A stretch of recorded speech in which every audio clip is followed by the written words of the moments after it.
Παυλόπουλο. Πάμε στη Λίνα Μπεθάνη. Χρόνια πολλά, Λίνα.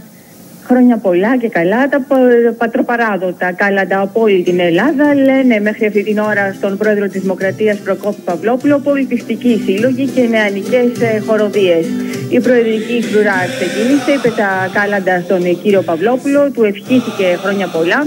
Και αυτός τους ευχήθηκε επίσης με ένα αναμνηστικό δώρο και τους ευχαρίστησε, σημειώνοντας ότι με την παρουσία της η προεδρική φρουρά εκπέμπει για την Ελλάδα εικόνα ήθους και παράδοσης. Να ακούσουμε λοιπόν τα κάλαντα στον πρόεδρο της Δημοκρατίας από την προεδρική φρουρά.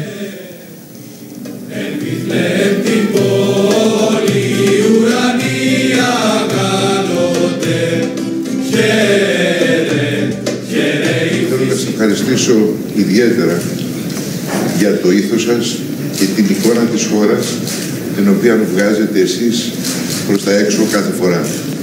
Γιατί η Ελλάδα είναι αυτή. Ό,τι και αν συμβαίνει στο λαό μας. Είστε εσείς, είναι η εικόνα της παράδοσης και κυρίως είναι η απόφασή σας να υπερασπίζετε τον όλο τόπο όπως ακριβώς ταιριάζει στους προγόνους μας και στην ιστορία μας.